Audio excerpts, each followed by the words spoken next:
They are the new drugs sparking what many doctors say is a weight loss revolution. It seems like everyone and their grandpa is on this stuff. So-called miracle medications like Ozempic, Wegovy, Mounjaro, and Zepbound have captured the world's attention. These drugs quiet the food noise or the cravings to eat. After a lifetime of obesity, I've lost 92 pounds by taking tirzepatide, aka Mounjaro, aka Zepbound. I've lost over 110 pounds on Wegovy, Mounjaro, and semaglutide compound, and I am now back on Wegovy again. I would love to be on this for the rest of my life.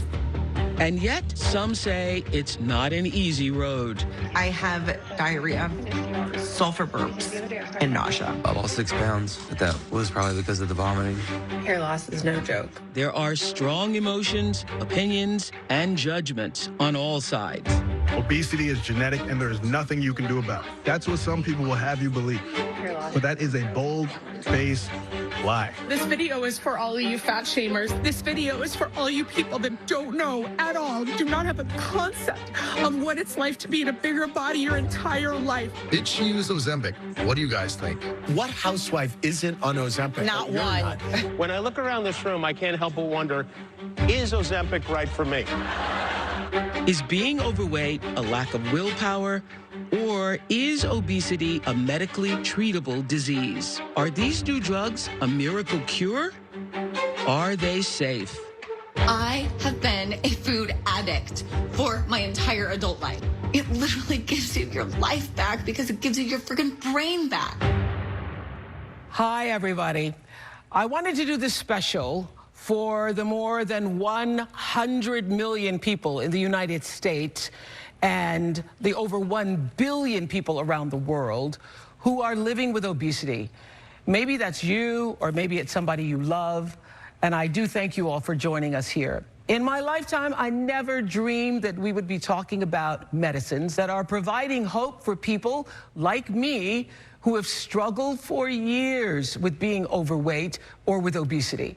So I come to this conversation in the hope that we can start releasing the stigma and the shame and the judgment to stop shaming other people for being overweight or how they choose to lose or not lose weight. And more importantly, to stop shaming ourselves. I have to say that I took on the shame that the world gave to me. For 25 years, making fun of my weight was national sport. And I'll never forget a day in 1990. I saw myself on the cover of TV Guide's Best and Worst Dressed list. And I remember thinking at first, oh, look, there I am on the cover. And then I read the headline that Mr. Blackwell, the tastemaker of the time, called me bumpy, lumpy, and downright dumpy.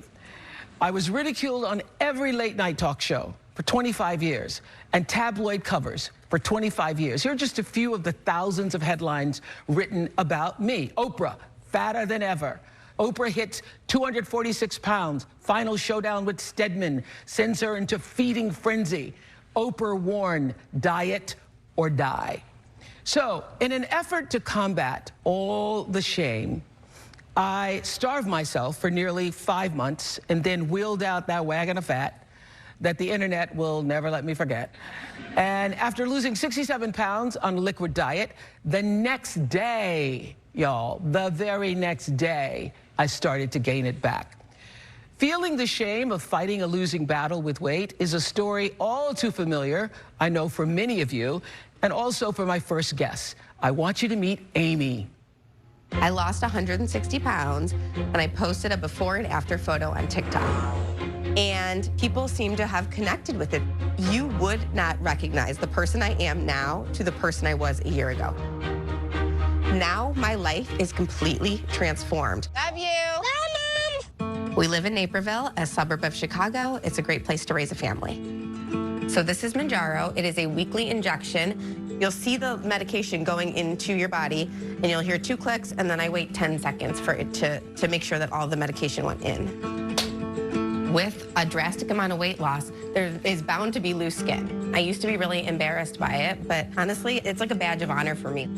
I remember being in 5th grade, and I remember the kid's name, and he said to me, "You're the fat one." I believed him, and I just felt extreme shame. I just felt alone. My whole childhood, my whole life, I felt alone. Sorry. The one thing I had as a child was food. Food was like my best friend. I knew something else was going on. My body and my brain felt different. It was my body fighting against me, starting at 12 years old and then all the way into my 30s. I met my husband, Ken, and about the time we got married, we started having kids, and my son Hudson was born at 26 weeks unexpectedly. He was in the NICU for 100 days, and it was the most tumultuous, scary, frightening time in my life. We didn't know if our son was going to live. About a year later, my dad passed away. And my dad was my rock. My dad was my person. My dad was my everything. But the minute he died, the first thing I thought to myself is, I don't have a black dress that's going to fit my body. I had a daughter a year later, Harper, and it was the height of COVID. So just like everyone else, we were stuck in our home for many, many months. And I absolutely 1000% turned to food to cope. I was not happy in my life. My marriage was hanging on by a thread. I was in a very, very dark place. My world was crashing in on me. I was so ashamed of my body that I didn't like taking my kids out in public. Felt like I was not being a good mother. I didn't leave my house. I didn't talk to my neighbors. I had no friends. I just turned to food. I didn't care. I was at my highest weight. It was about 300 pounds. Then the inevitable happened. I was diagnosed with diabetes. My labs and blood work were scary. My A1C numbers were 10 plus, my cholesterol, my liver, everything was sky high. And I remember thinking to myself, like, this is it. This is the way I was born, and this is the way I'm going to die. I truly did not feel that anything could change. Amy is here, everybody. Welcome, welcome. How are your numbers today? Completely normal. Everything is in complete normal range. Like, wow. I avoided going to the doctor because I felt so much shame. And now it is the most amazing, tears of joy. Because in losing, you have now gained so much in terms of your own health. Absolutely. Yes. So what happened after you went on Mounjaro? Immediately, almost within days, that voice that I've had in my head since, I always say, my earliest memory is 5 years old. I remember thinking about food, when I'm going to eat food, how much I'm going to eat food, where I'm going to, what I just ate, how many calories was it. But it was always thinking about every event, every vacation, where am I going to get my meals, what am I going to eat. And all of a sudden I took this medication and it felt like I was freed. Like I literally felt like I'd been trapped. And it felt like I don't have to think about this all the time anymore. I eat when I'm hungry, I stop when I'm full. Was that a shocking way to be? It was. It like took time to adjust to this life of like, this is normalcy. But for someone like me, and now I'm learning a lot of people like me, it's crazy to have to be on the opposite side of the spectrum where food does not control your life. Yeah, it's interesting because like many of you who are listening, you know that I'm literally thinking about, as I'm eating breakfast, what's for lunch? What am I going to have for lunch? Yeah. Listen, and as Christmas is coming, what am I going to eat then? And how much am I going to eat? And how much am I going to gain? Absolutely. The difference for me being on the medication is now I can eat a half a bagel and be fine. Right. You mean if I go out to dinner and I order a dessert with my husband? But I still want the bagel. Totally. Yeah.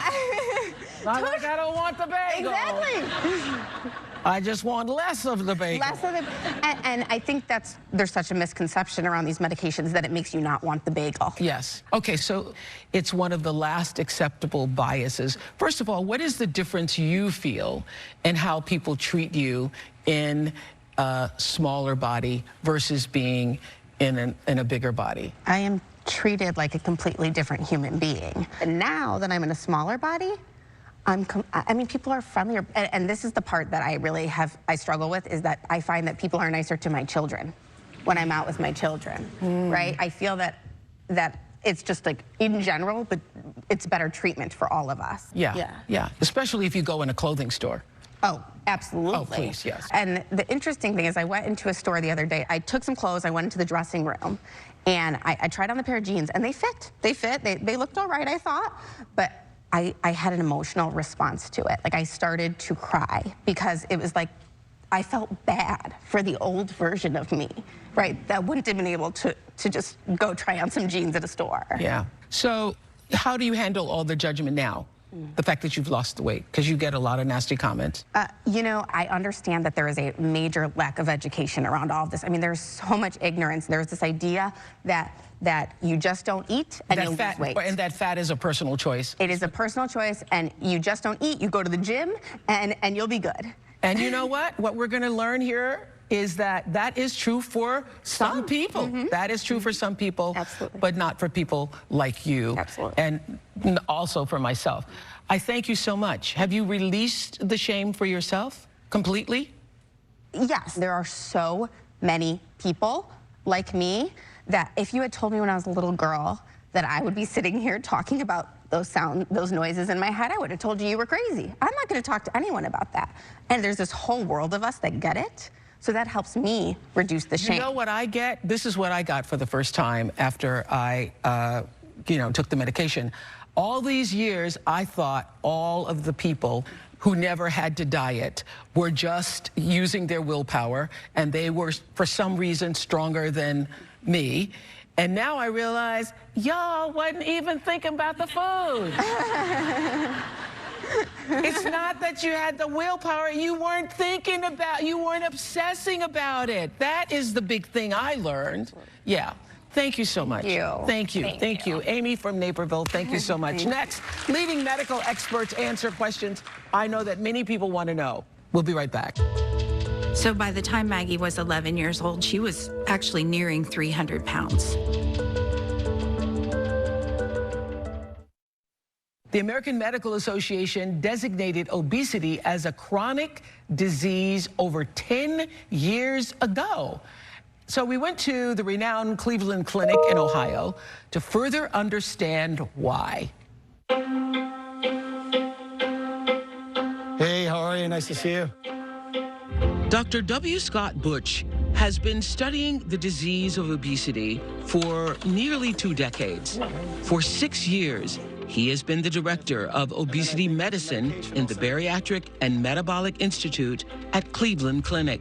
Your weight has been stable. It's come up a little bit here, but I think that's the difficulty. Obesity is a complex disease. There's many inputs from genetics to environment. The food environment's changed. We're not sleeping as much. Our microbiome is changing, maybe due to that changed processed food.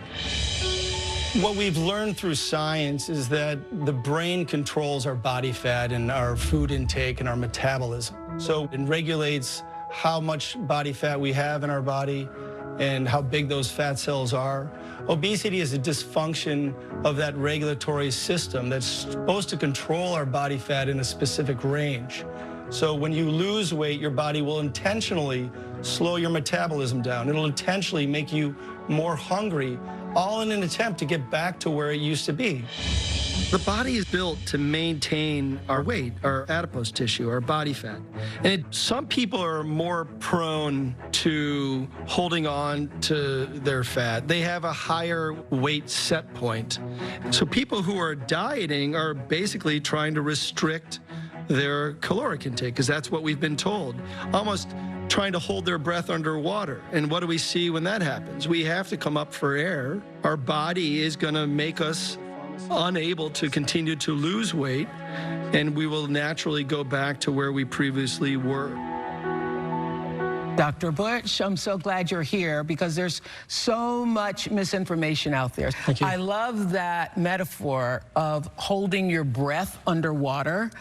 And anybody who's ever held their breath underwater knows the longer you hold your breath, you're going to eventually rise. So this sounds to me like, I remember back in, the late 80s, early 90s of the Oprah show, when we were talking about with experts the idea of alcoholism being a disease. We had people saying mean things like, just put the bottle down.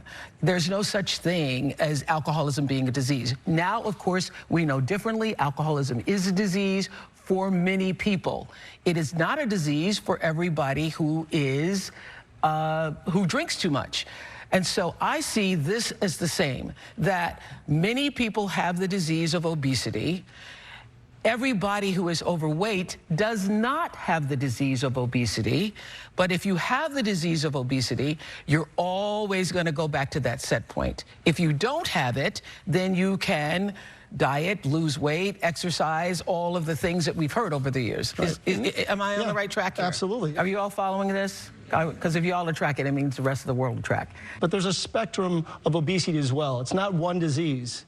It's many different subtypes of a disease. So it's complex. Quite complex. And that's why it is so wrong to be shaming people, because you don't understand the complexity of each person's situation. Yeah, and I think as Amy said, this is just a reflection of someone's uneducated belief that this is just a self-inflicted condition, as if people who have obesity actually want to have obesity.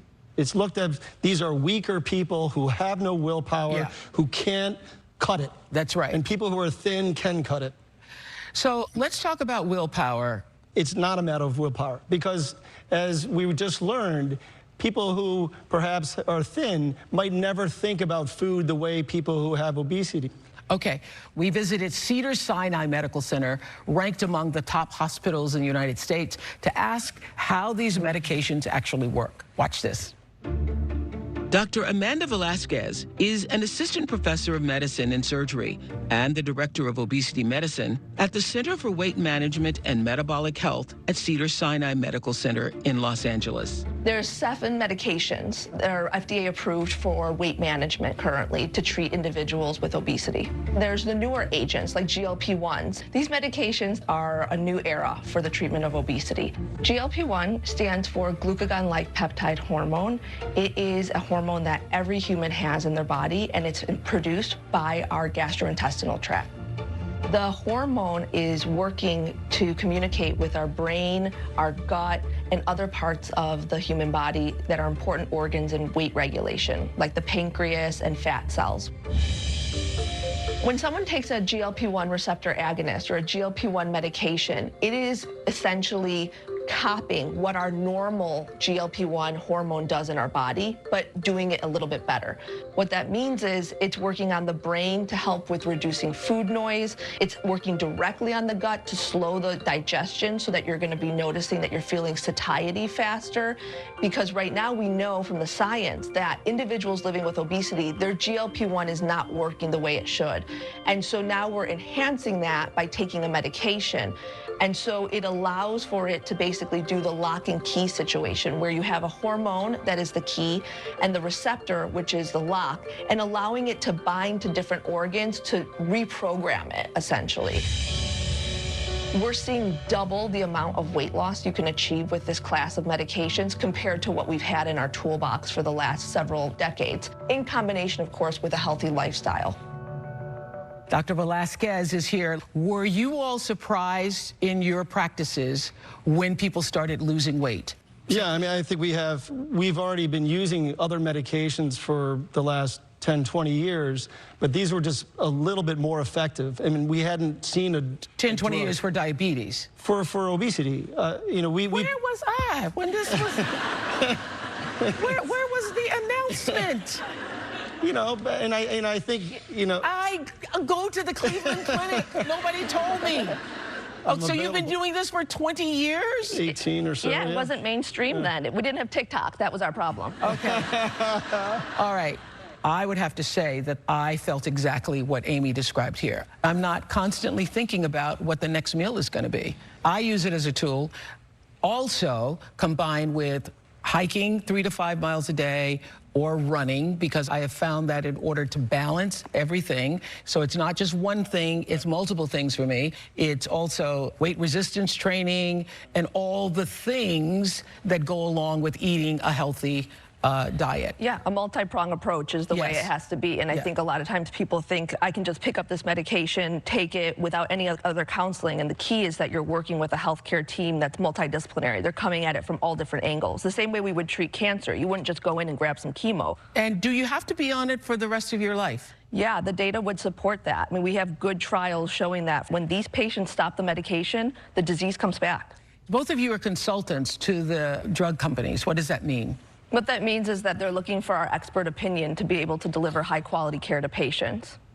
You know, I've been involved with some of these companies in developing educational programs and modules for medical students and medical trainees to learn more about the disease of obesity.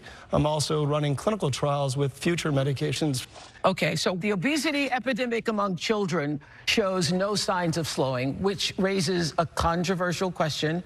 Should children be prescribed these medications? We'll meet a 16-year-old who was nearly 300 pounds by the time she was 11 years old. Back in a moment.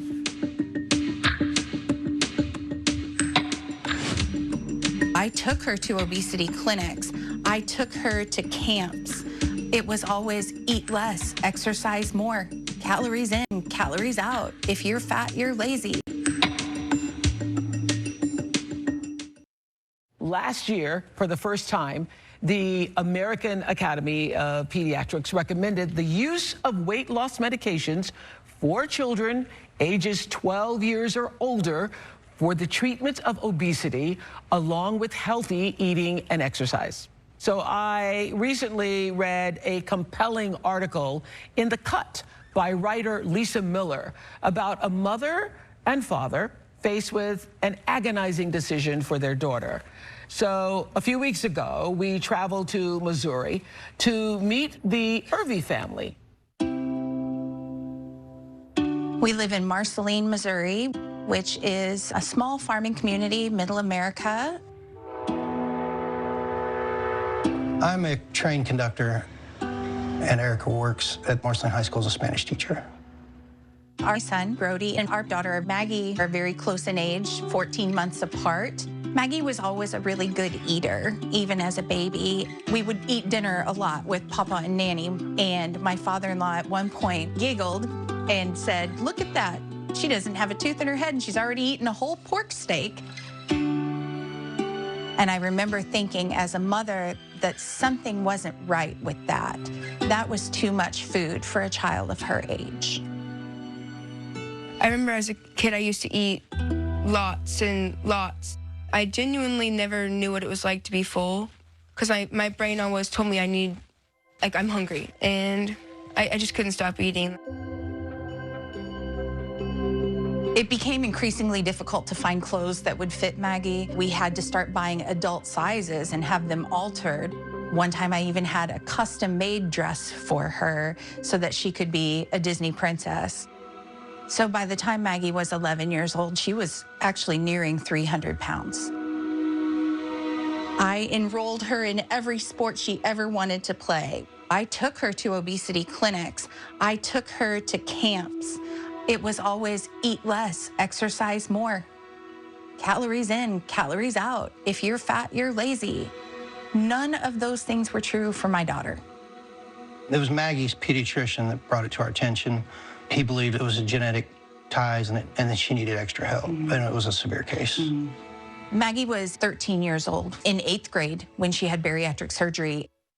But just as a mom, seeing your child wheeled into an operating room, there's that moment of, am I doing the right thing? Around the time of the bariatric surgery, Maggie was also prescribed Victoza. Victoza is a liraglutide, early predecessor of Ozempic, or a semaglutide that a lot of people take now. I remember whenever I was in 3rd or 4th grade, a little girl came up to me and told me that I was fat. And in that moment, it was the first time in my life that I realized that I was different, or that I felt different from everybody else. Don't forget to take your medicine before church, babe. Okay. The Victoza helps me not eat as much. When she started to lose that weight, it was like a butterfly coming out of a cocoon. Guys, I'm going to prom for my first time. You know, For Maggie, obviously, it was all about fashion and clothes and friends and parties. But for me, it was no more fatty liver disease. A1C levels are normal. 2 years after surgery was the first time she had ever had normal blood work come back. I was like, It prepared her for a life of health and fitness and wellness. oh my God, you're so pretty.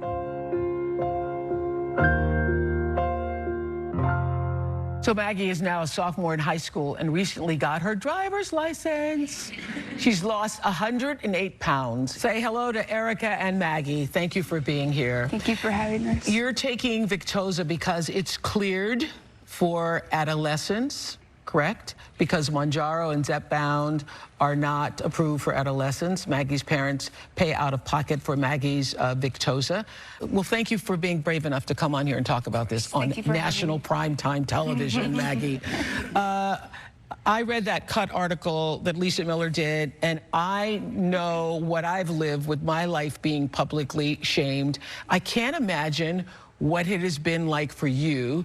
Can you share with us what that's been like? Well, I didn't feel like I was different from anybody else except for, like, in 7th grade or 6th grade when I got made fun of. I was like, I mean, maybe I am different. Like, maybe I should start doing something different, because that's when it started getting really bad. And what were you feeling all of these years for your daughter watching that, Erica? I struggled with my weight my whole life too, and I know what that feels like. I mean, when we started this journey with her team of doctors that she has now, the entire goal was to have bariatric surgery because we thought that was going to be the fix. The answer. But the first appointment that we had with her doctors post-surgery, they looked at her charts and they said, this is not having the effect that we had hoped that it would. Maggie was one of the first teenagers in the country to be prescribed these medications. So what were you told were the risks if your daughter did take the Victoza, and the risk if she did not?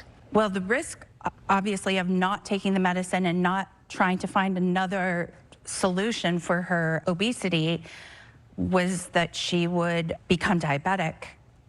She was already diagnosed with prediabetes and the fatty liver disease, and I had a healthcare professional at one point tell me that she would be 500 pounds by the time she was 16 and that she would die. I mean, just flat out, she will die young.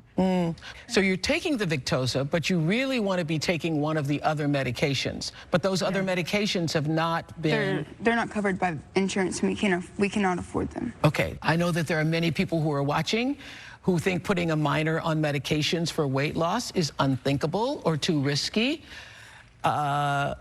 You've received a lot of criticism for that, you and your family. What do you want to say about that? I would say walk a mile in our shoes. You don't have any idea what it's like to live with obesity until you have. And you have no idea what it's like to raise a child who's suffering from a disease that you don't have access to the medicine for. Yeah. When did you know it was a disease? Did you get that memo in 2013? I did not. Okay. No. No one ever told us. Yeah. So are you now on the medication too, I was told? I also take Victoza. It's not as effective for me. I have also been prescribed Wegovy and Zepbound, but I cannot access it financially. Maggie, have people treated you differently?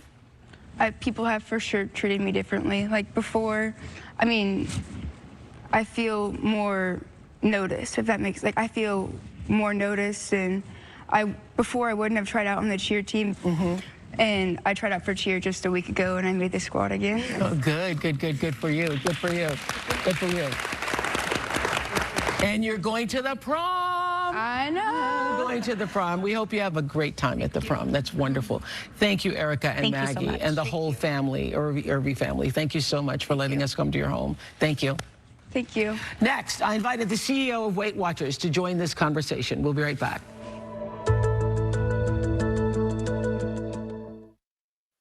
It was in September when I met Marissa and her daughter Jewel on OprahDaily.com on the state of weight. And Jewel, I remember at the time that you were nearing 370 pounds, I heard. You shared that with us when you started on the medication. And how is it going now? It's amazing. It's completely changed my relationship with food, and it's honestly changed my entire life. It's been a domino effect, and I'm down now to 308 pounds, which is 85 pounds total, 55 since I've started. Wow. Yeah. In September when we were talking, you were reluctant for her to do it. And what changed for you? I learned new vocabulary. I learned new ways of supporting her, new understanding her experience. So as she now begins to get to a new body, like, but the mindset that she needs to love it along with it is just like beyond. And I think that happened. You tell us why that happened, that you're able to show up. I think that's, I'm going to cry too. Now, we cannot start to cry. What? Where's it coming from? I think the reason that happens is because there is now a sense of hope, number one.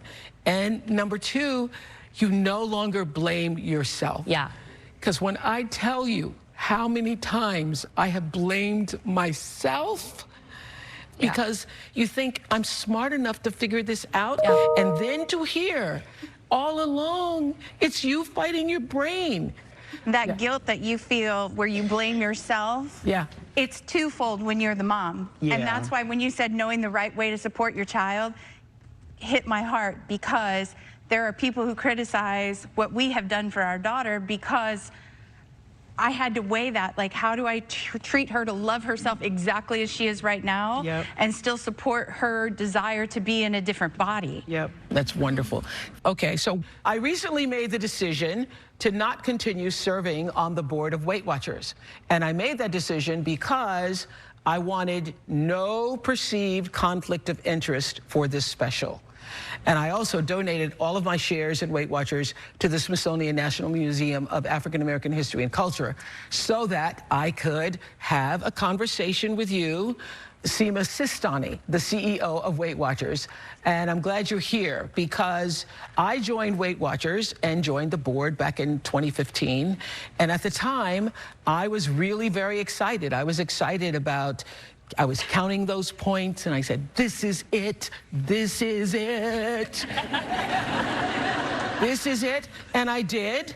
I lost some weight, I put back on some weight, and now Weight Watchers has changed its philosophy and has purchased a company that is in the weight loss medications. Can you tell us why that philosophy changed?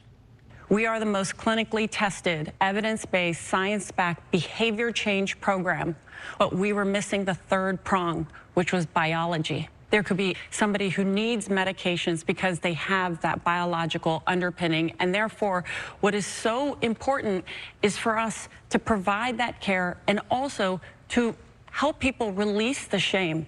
For all those people who came side by side and took on the behavior change, some of them walked away without the success. And to those people, I want to say, it's not your fault. Why do we need Weight Watchers if we've got Zepbound and Wegovy? Weight Watchers is not just about weight loss. It's about community, it's about education, and it is about care. That's our new philosophy, is to help people live longer, happier lives with weight health care. Okay, thank you very much. Let's get into the side effects. You all, it's not all pretty. We're coming up with that next. A comprehensive study on this class of medicines found that nearly 17% of patients discontinued medication because of side effects. Now, the vast majority of which were gastrointestinal, and we asked Dr. Jennifer Ashton, chief medical correspondent for ABC News, to share her expertise on the side effects. She is board certified in obesity medicine, a practicing OBGYN, has a master's degree in nutrition. Here's Dr. Jen. Oprah, I'm so glad we're talking about this. Let me give you some historical context and perspective on this class of medication, the GLP-1 agonists. People often don't realize that these were first FDA approved in the United States for help in managing type 2 diabetes almost 20 years ago. So we have extensive safety and efficacy data. They have a good track record. However, when you talk about risks, I think you need to ask 4 questions. What are the risks of taking these drugs? Versus what are the risks of not taking these drugs? What are the benefits of taking these drugs? And what are the benefits of not taking these drugs? We know conclusively that if you do not treat or manage the conditions of overweight or obesity, the risks are significant. Increased risks of heart attack, stroke, various types of cancer. That has to be part of this decision-making analysis. So take a very rare potential risk or side effect of this class of medication. But if a risk is noted to occur 1 out of every 100,000 times, that's rare, that's 1 case. But if all of a sudden 1 million people are on that drug, you're going to see that rare risk or side effect 10 times. What I tell patients is if you had high blood pressure, if you had high cholesterol, if you had depression, you would treat it. It is conclusively known that the conditions of overweight and obesity are complex, chronic disease states, not character flaws, Oprah, so they should be managed accordingly. Oh, I love that so much, Dr. Jin. Thank you. It's a disease, not a character flaw. So we have Rolanda in our audience. She started taking the medications after her doctor prescribed them for weight loss. Hi, Rolanda. Hi. Hi. And I heard you took them for how long? About 4 months. About 4 months. 4 months. And then you stopped taking them. Why? Yeah. I was very nauseous. It started out, but it was manageable for a little bit, and it just got worse for me. So you came off? Well, I had no choice. I was just throwing up, and when I went to the ER, that was it. I saw blood. It was just time for me to get off it. It was just bad for me at that point. So did your doctor then say these medications are not right for you? He said that one wasn't. That one wasn't? The one. So did you then try another one? I haven't, not yet. Not yet? Not yet. Okay. Not yet. Are you thinking about trying another one? Or are you? I'm a little nervous about it. Yeah. But I'm thinking about it. That was hard for me. Yeah. So Dr. Velasquez, what do you want to say about that? Yeah, I think that it's about education of the side effects. It's about effective management of the side effects. But they do have side effects. I think that they've gotten overhyped. Medicines have side effects, but the important part is that they're mild to moderate in the research studies. Yeah, I want to talk to, have you answered this question about serious health effects down the road? Yeah, we can speak to that. So there's been a lot of hype around like pancreatitis, gallbladder complications, concerns for thyroid cancer. So this has really not been shown in human studies that this is a downstream complication and that really that the risk is less than 1%. And so when we're talking about any medication... But people who have it, it is an issue for them. So if anybody has a history specifically of medullary thyroid cancer is very, very rare. So if they do have that, we are not prescribing that medication. So we have to be able to keep up with knowing the data and recognizing that it's rare, but it's there, and we have to always screen. Next, I'm going to talk with 2 global pharmaceutical companies behind these meds, Novo Nordisk and Eli Lilly, appearing together here for the first time. Be right back.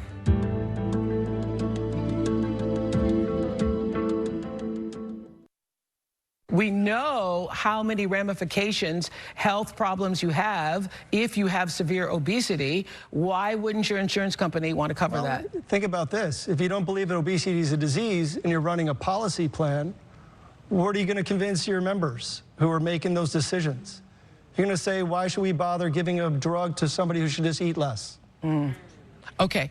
The 2 pharmaceutical companies who are behind the meds, Ozempic and Wegovy, Mounjaro and Zepbound, are here.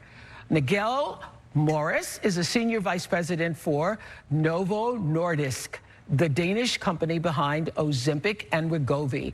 And Rhonda Pacheco is the group vice president for Eli Lilly, the American pharma company that manufactures and sells Mounjaro and Zepbound. And they've been sitting together this entire hour. I wanted to ask you, in the Novo Nordisk offices, when this hit TikTok and became like a sensation, what was going on back there?